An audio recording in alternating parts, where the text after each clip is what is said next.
Chapter 11. I apply to every TV show in America. While I was working the overnight shift at my local newspaper, I spent my days applying to every television show I could think of, except Saturday Night Live. That would have been my dream job, but I never let myself consider it a real possibility. I knew that getting a job anywhere in comedy was a crapshoot, and I wanted to get a bunch of rejections under my belt before I could face applying for SNL. Plus, I had no idea how to actually apply. I didn't have an agent or a manager, so I just looked up the mailing addresses for all these shows and wrote a cover letter begging them to read my submission, which is like sending a resume to Goldman Sachs with a note that says, "Want to do finance together?" I applied to The Late Show with David Letterman, Late Night with Conan O'Brien, The Daily Show with Jon Stewart, whatever Carson Daly show was called at that time with Carson Daly, and goofing around with Tito Puente. Possibly fake. I also wrote a spec script, short for Spectacular Failure of a Script, for the show Arrested Development, my favorite TV show at the time, not realizing that the show had already been canceled, which meant that my script was about as useful as a spec script for The Cosby Show in 2020. Then I wrote a pilot with my friend Chris for a show called The Backroom. It was basically Reno 911, but for the New York Fire Department. At a firehouse, the backroom is where firefighters hang out, eat dinner, and share stories about which single mom on the block they were sleeping with. My dad, for some reason, had a strong opinion about the show, kept telling me that it should be like Barney Miller, but I had never seen Barney Miller and thought it sounded like a department store. The problem with writing a pilot as an unknown writer, beyond the fact that it probably sucked, was that I had nowhere to send it. I couldn't just mail it to HBO in an envelope marked, "Open only if you want to change television forever. P.S. It's like Reno 911 meets Barney Miller. Does HBO do stuff like that? If not, could you forward to Stars?" So, my friend Chris and I rewrote the pilot a few times, then emailed it to a couple friends who were like, "Cool, nothing we can do with this." And then we just moved on. Chris is now a doctor. Thanks, HBO. At this point, I was so desperate to write anything for any outlet that I had started inventing fake anecdotes and emailing them in the physical mail to I'm mailing them in the physical mail to Reader's Digest for their Life's Like That section. They were supposed to be true, first-person humorous stories, except my life wasn't that interesting or humorous, so I had to make them up. Strong evidence that my life wasn't interesting? I was reading Reader's Digest. Here's one amusing anecdote that I sent in. My ex-wife was getting remarried, so I decided to attend the wedding as a sign of friendship. No, already so crazy. I was attending my ex-wife's wedding? Since the ceremony was right around Easter, I drove down to her hometown a few days early. A few extra days in my ex-wife's hometown, sure, to avoid the holiday traffic and enjoy a little extra vacation. I was driving a little too fast. So much use of little. Though my ex-wife's neighborhood, her childhood neighborhood, days before I was supposed to arrive, when suddenly a policeman pulled me over. Incredible plot twist. Hoping to avoid a ticket, I made up a quick excuse. "I'm late for a meeting with my ex-wife, officer. She's annoying enough as it is, so I wanted to keep her happy, you know?" "I should know," the cop said after examining my license. "I'm the guy she's going to marry." Okay, couple things. Number one, I was attending my ex-wife's wedding, but I didn't know who she was marrying or the fact that he was a police officer. Number two, my excuse for speeding was I'm late for a meeting with my ex-wife. If that doesn't sound like I'm about to murder my ex-wife, I don't know what does.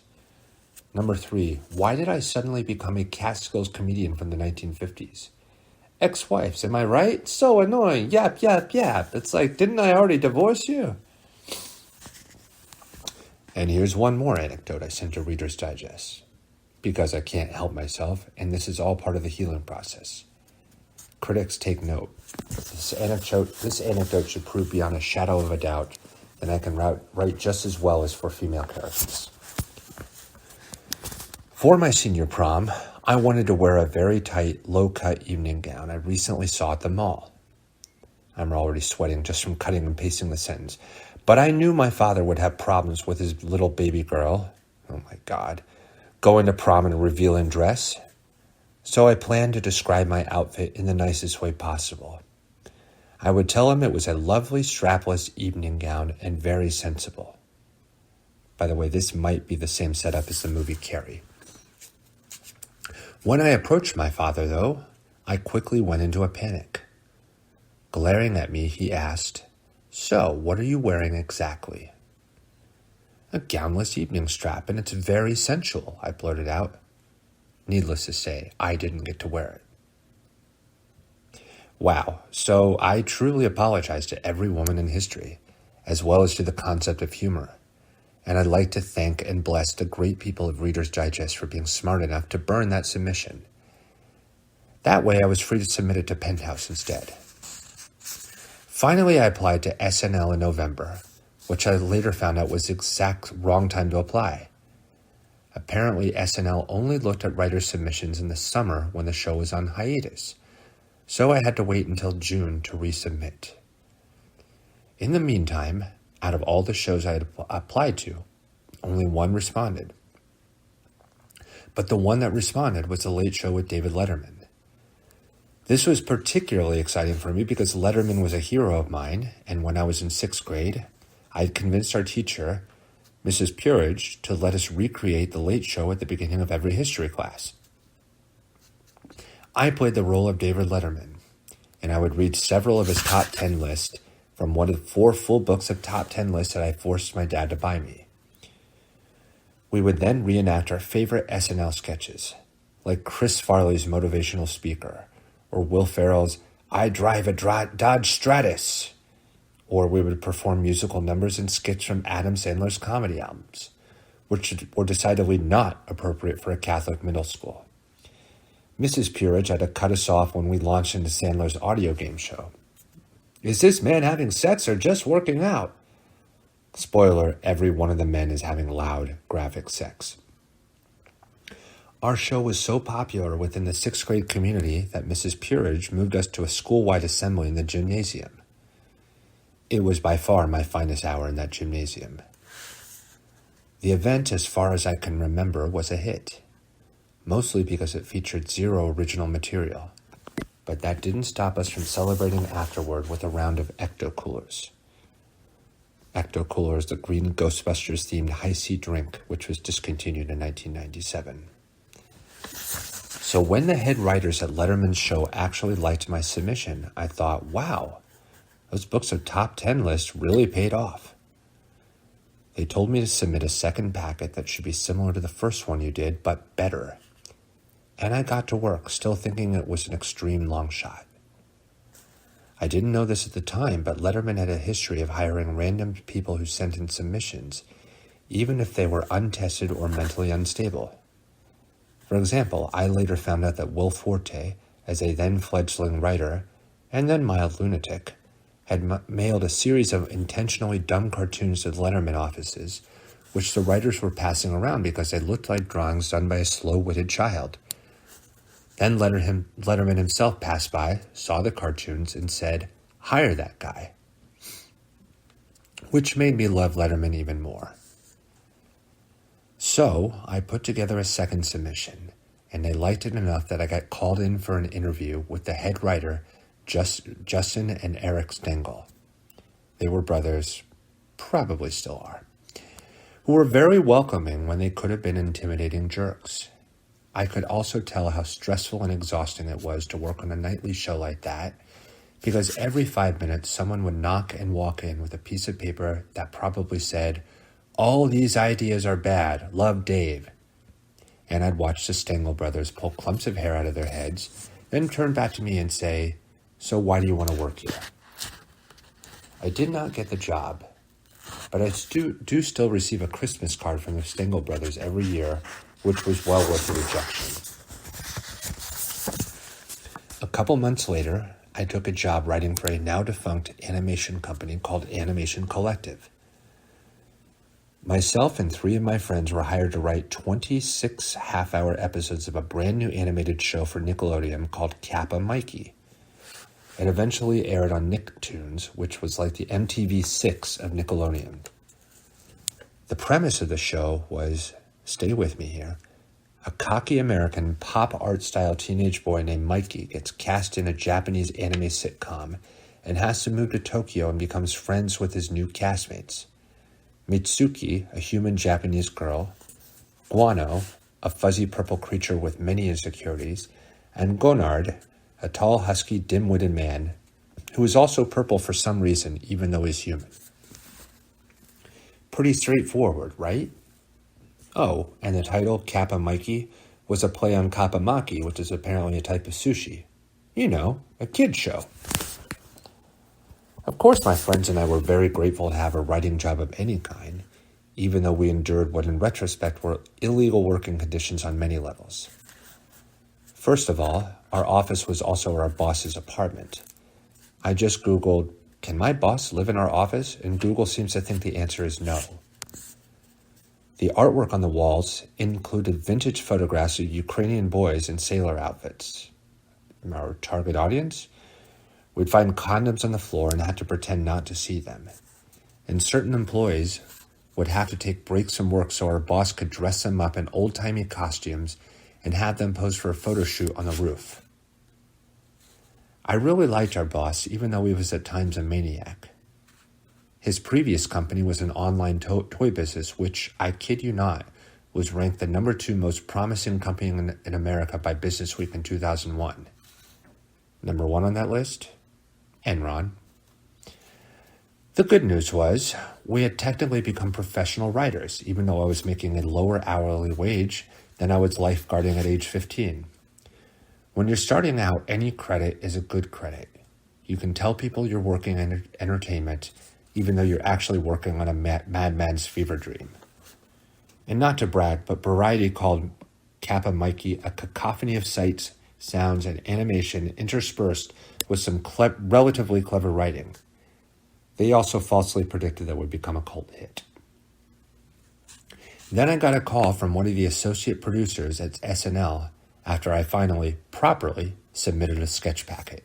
He said, we want you to come to the office next week. You're going to meet with Tina Fey and Andrew Steele, our 2 head writers. And then you might meet with Lorne Michaels, which is like hearing you're going to meet with St. Peter and the Virgin Mary, and then you might hang out with God. So just mentally prepare for both scenarios. Like any seasoned pro, my first question was, what should I wear? Meeting with Tina and Steele was actually more intimidating than meeting with Lauren, because I sensed that they were the ones actually making decisions about which writers to hire. My instinct was to wear a suit because I thought that was what adults wore to job interviews, but luckily my friends convinced me that would look desperate, so I wore jeans and a button-down shirt and tried to act normal. I later found out they weren't expecting me to be funny during the interview. They were just trying to make sure I wasn't a crazy person. Don't be crazy sounds like simple advice, yet at least 1 or 2 people each year interview at SNL and act full crazy. They'll show up drunk for a 2 p.m. interview, or you'll ask, how are you? And they'll say, honestly, not good. Or they'll use the word we when talking about SNL like they already work there. I think we need to get the sketches shorter, but we also need better endings. By the way, do we still do cocaine here?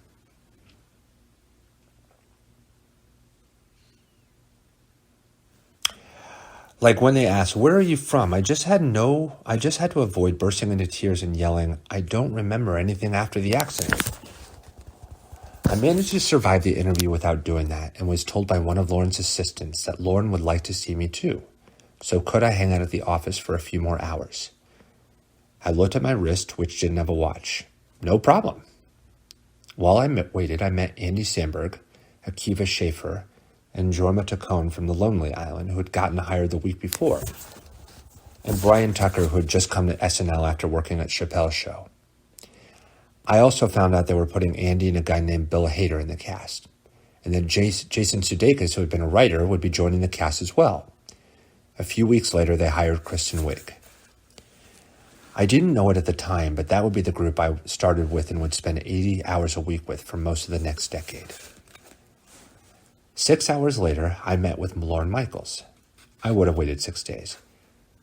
When I entered, he was on his computer, presumably conducting high-end talent negotiations, though I now know with 100% certainty that he was playing Snood.